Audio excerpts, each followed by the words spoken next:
Hi guys. Whoa, that's loud. It's loud to me. So how's Faire? So, glad to see you young guys. Anyway, my name's Bruce McKenzie, and you can see the slides on either side. I'm with the Mars Foundation. There's a number of related organizations, Mars Society, National Space Society. I recommend all of them. And what we're especially working on is how to live in space, starting with Mars. Not how to go, not how to travel there, not how to explore. We want to go live there, okay, permanently. And one of the key things is how to build things when you get there, how to use the local materials to do construction. Don't bring everything from Earth. Go to Mars, use the local dirt, etc., and build houses and grow food and live there. And a whole bunch of people have contributed to this presentation. Some of them will be listed as we go along. Our contact info is info@marshome.org. We also are bringing up a new website, marsfoundation.org.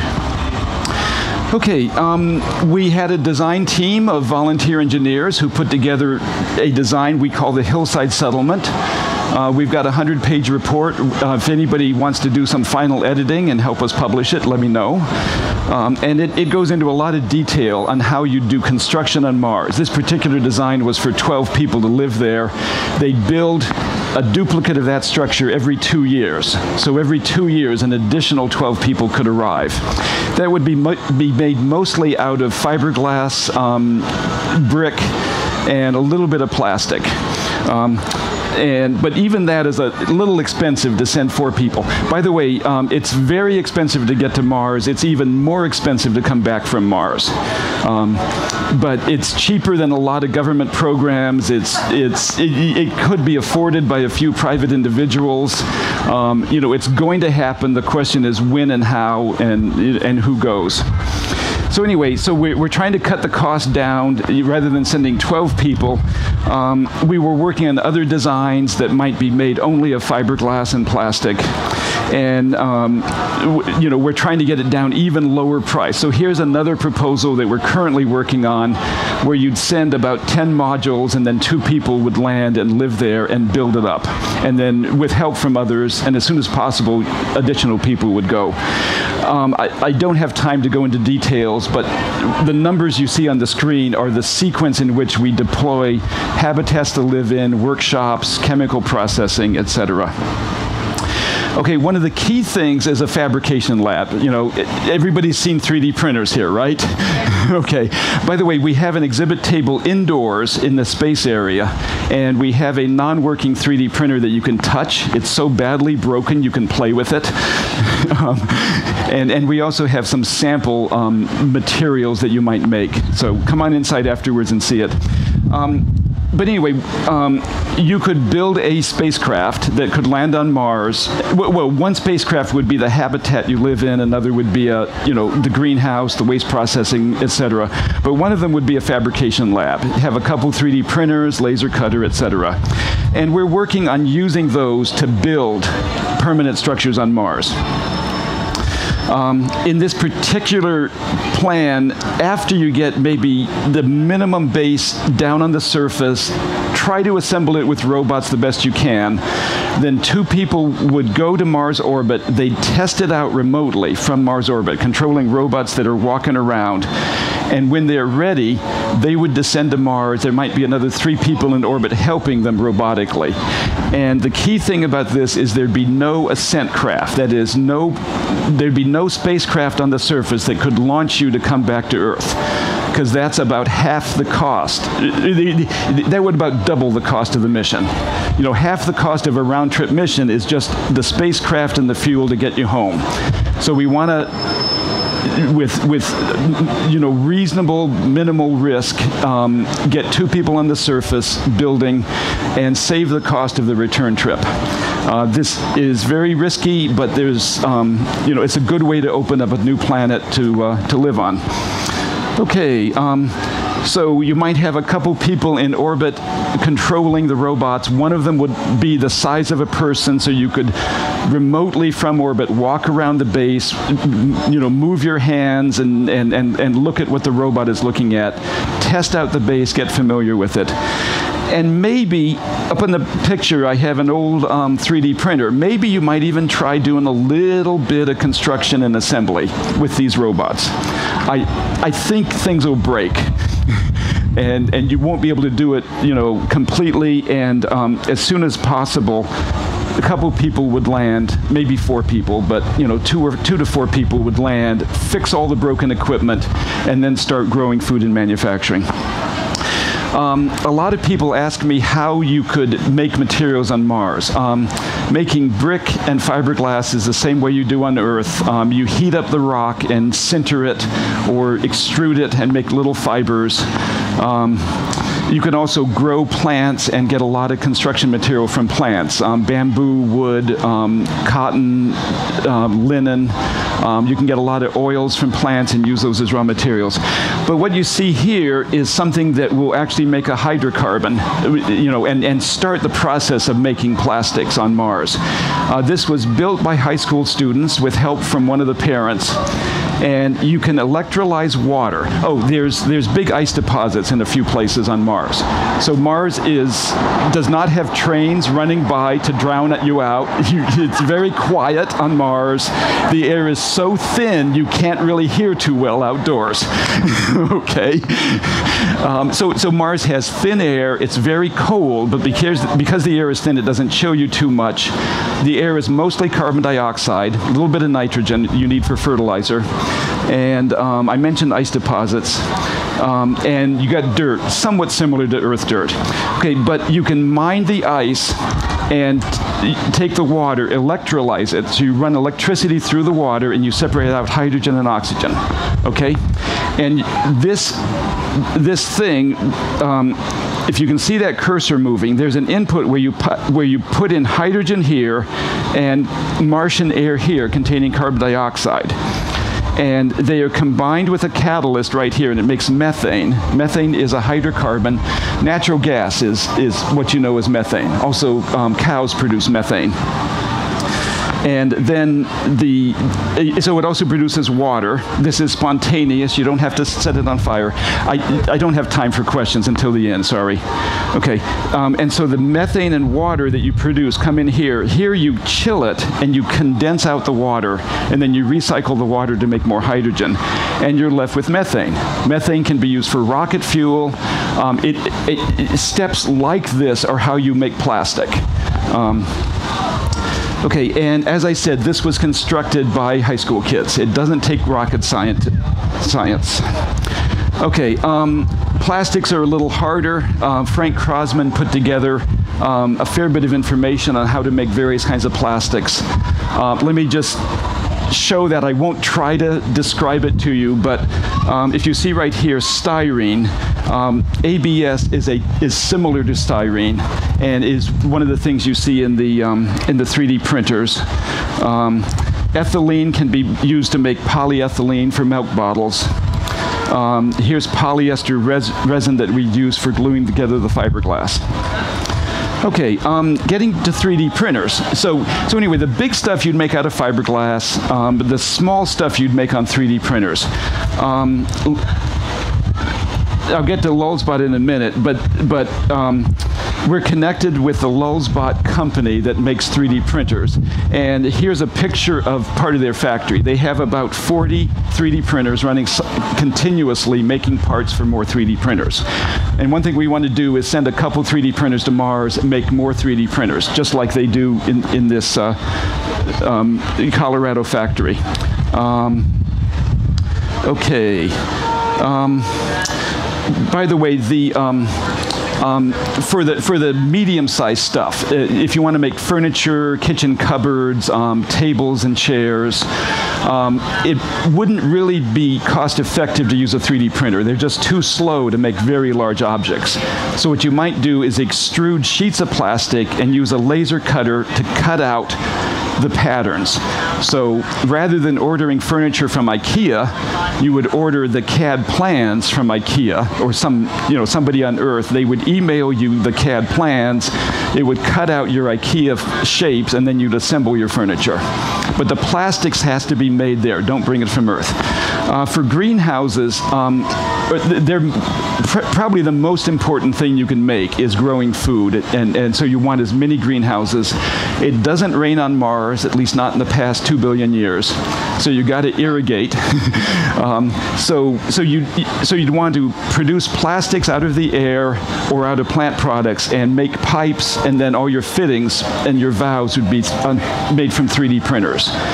So these 2 or 4 people on the surface would spend most of their time repairing equipment and growing food.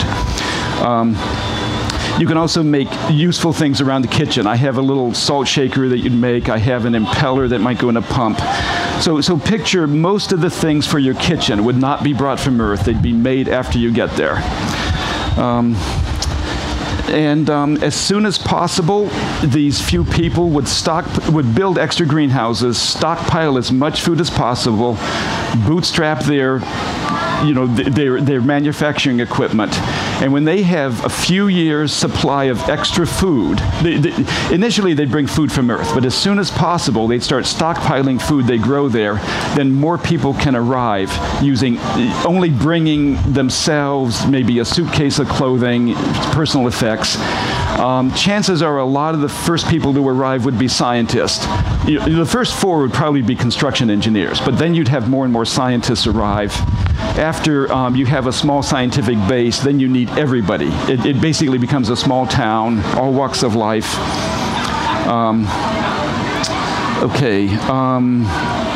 I should have mentioned this earlier.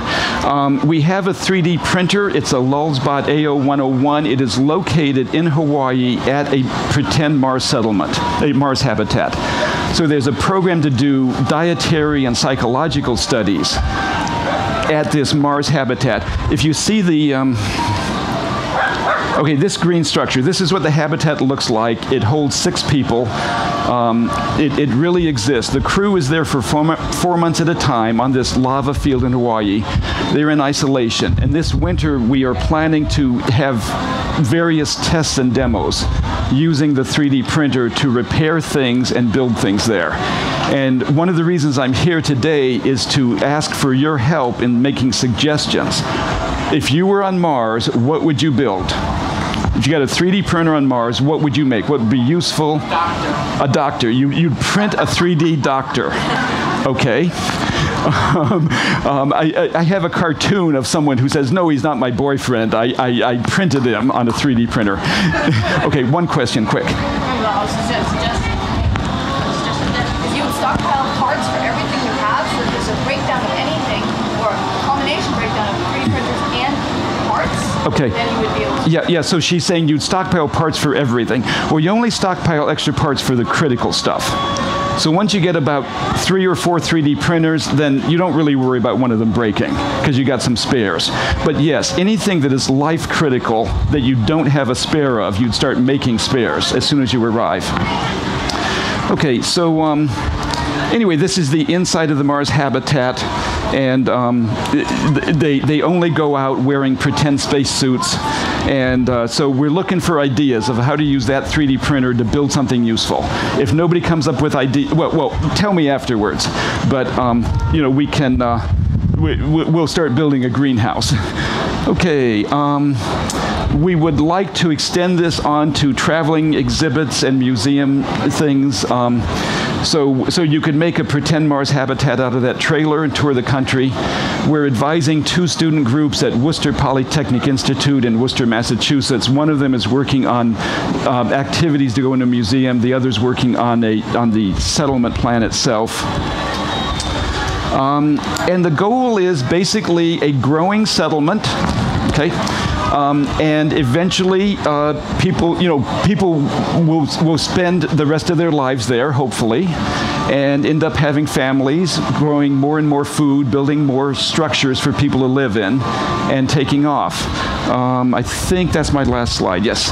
So, and at some point, it would be a small manufacturing city, and then you can start manufacturing pre-assembled modular units that could then be trucked to other places on Mars. So you might have a geology or a mining camp somewhere, you'd have a spaceport somewhere, and you'd have this initial manufacturing. I can take about 5 minutes for 10 minutes for questions. Yes? How do you get oxygen on Mars? How do you get oxygen on Mars? Okay, the atmosphere is carbon dioxide. It's too thin to breathe. It's about 1% of the pressure we're breathing now. So 95% carbon dioxide. And after you get a greenhouse up and running, you just slowly pump the outside air into the greenhouse, and the plants will make oxygen for you. And they also make food and building materials like bamboo and linen, paper. Okay.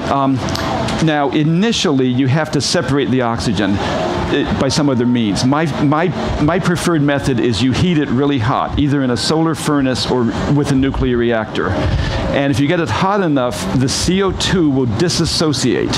It'll make oxygen and carbon monoxide. And that is dangerous and poisonous. You want to keep it outside. But you can breathe the oxygen. You can use it for rocket fuel. I should say there are materials that are called molecular sieves that can separate it. So you heat it and you separate it. Now you're going to have waste carbon monoxide. I want to mention what you do with that. If you just kind of bubble that through the soil, the carbon monoxide will pull off some iron atoms, and it'll form what's called iron carbonyl. It's a gas. And this gas carries the iron away from the soil. You can pump it into a mold, cool it, and it'll deposit iron inside the mold. So you can actually mold iron objects without ever going through an iron, blast furnace. Any other questions? No, just a minute. She's next. But questions about gas. So that's how you make oxygen. It's about 3% nitrogen and about 2% argon. The nitrogen is good for making fertilizer, or the microbes in the soil will make nitrates. Like soybeans and peanuts have microbes that will make the soil more fertile. And then you can also breathe the oxygen, the nitrogen and argon as mixing gas. Yes? I know that NASA has different standards of cleanliness for different parts of Mars. It has different standards of cleanliness for different parts of Mars. Wouldn't this steamroll right through their standards when you bring stuff to Mars? Yeah. Okay, so the question is cleanliness on Mars. I think they have the same standard for everywhere on Mars, but they have different... The ice caps have a higher standard. Okay, I think what you're referring to is microbe contamination. We don't want to send microbes to Mars first, then go look for life on Mars and find our own microbes. And yes, it's almost impossible for people to live anywhere without leaving microbes around. So what you would do is first look for microbes with automated sterilized probes. However, the reason we're interested in Mars is as another place to live, to expand civilization. The same reason we expanded out of Africa throughout the world. And sooner or later, there'll be people there. It should be possible to tell the difference between a Martian microbe and an Earth microbe by doing DNA analysis or just chemical analysis. There is also an interesting proposal that if Mars ever had life, it was probably billions of years ago when there were rivers flowing on Mars. And there might have been microbes that evolved. Some of them might have even been blasted off the Earth by an asteroid, come to Earth, evolve into us. So it's possible we have descended from Mars microbes. But it is so cold and so dry on Mars now that if any microbes survive, they had to be kind of as spores or cysts, they're dormant. And they're going to die out sooner or later. They've probably already died out. Their only hope is for us to go find them and give them the same environment they had in the early Mars history so they can revive again.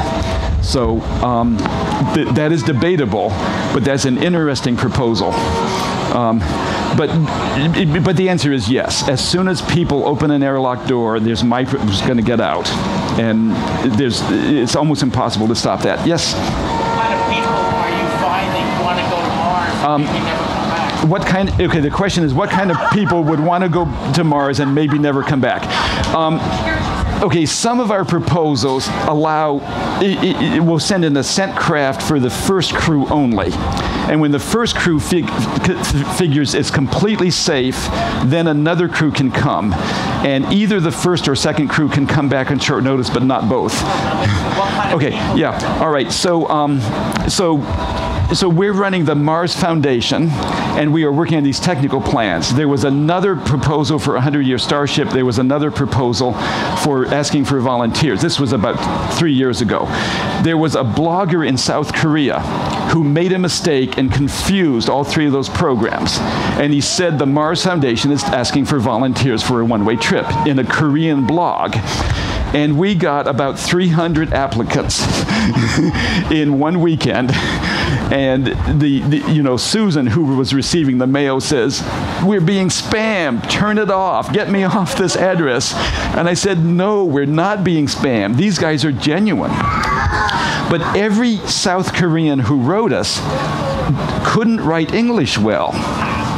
And English is almost a second language in Korea, at least South Korea. So for everyone who wrote us in broken English, there must have been 3 or 4 who went to our website and says, and could read well and says, "Oh no, there's some mistake." So we could have gotten, a few hundred applicants in one weekend. What do you think is special about them? Well, why do they do this? Okay, just a minute. I'll give you another example and then get to your question. The Mars One organization has asked for volunteers to go to Mars. They have a website out. You can click on it. You can pay an application fee. And what they want to do is select people to go to Mars on a one-way trip, form them into teams, and then run these teams through training and testing as a reality TV show. So if you want to go to Mars and you want to have all your training televised, that's the way to do it. Okay, and they got 200,000 applicants who clicked the apply button, but they refused to say how many actually paid the application fee. Less than 3,000 actually paid the application fee and also publicized their video. So there's enough applicants. As far as who would want to do, oh, by the way, we're working on a much more detailed technical plan than they do, but they're working on how to fund it. So I'm hoping that this will be complementary. Okay, so as far as what kind of people, it's the same reason people have left home throughout history. People from Ireland, when the potatoes, were failing, went to North America to earn a living so more people could come. Some people emigrate for religious reasons, some just for excitement. By the way, I think you would be much safer, even the first crew on Mars would be much safer than explorers were a few hundred years ago. They were going out in really rickety sailing ships, dependent on the weather. They were eating food that was, not well preserved. They were trying to live off the land. A lot of early explorers didn't come back, and I think we are better prepared to settle Mars than almost any time in the past. So for example, you need to have a pressurized habitat. We've been building pressurized airplanes, for 50 years now. But by the way, my father was one of the last people to fly unpressurized airplanes at high altitude in World War II. And then they, as soon as possible, went to pressurized airplanes. And there's just lots of similar examples. Would you like to go down in history comparable to the Jamestown settlers or the Plymouth plantation, or as the people who stayed back in Europe and sent them over? So there's no shortage of volunteers, but I don't expect the majority of people to want to go. 1 minute, okay. 1 or 2 questions. Yes? Terraforming. Are you planning to incorporate this into your plan? Okay, terraforming. The short answer is no. Okay, but terraforming means to make a place more like Earth. And there are proposals to go to Mars and change the climate, spread black soot over the polar ice caps, melt them. There's been a lot of study and disagreement about terraforming. The people that I think have done the most work on it think that we'll never get Mars all the way to be like Earth, where you can walk around, with short-sleeve shirts and breathe the air. So you will have to wear protective clothing. But maybe you could get by with just, like what you're wearing, a fall weather coat, and breathing from an oxygen mask with a backpack that separates out oxygen from the air. The reason for this is Mars probably has what's called a bistable climate. It can be stable in two conditions. Right now, it's very, very cold and very dry, and the air is very thin. There's a lot of carbon dioxide and water frozen in the soil and in the ice caps. If you melted all that, the air would get thicker, you'd have a greenhouse effect, you'd have global warming, but it probably still wouldn't get you all the way up to what we would like. But you could make it a lot warmer, and once you get it warmer, there'll be enough carbon dioxide in the air that it should stay warm. So it's either cold and dry, or cold, dry, and thin, or somewhat warmer, wetter, and thicker atmosphere. I'm out of time. I can take questions over there, while the next speaker's getting ready, and then I'm going to go into a table indoors. But send us an email at info@marshome.org. So or info@Mars Foundation, either one. I enjoyed it, guys.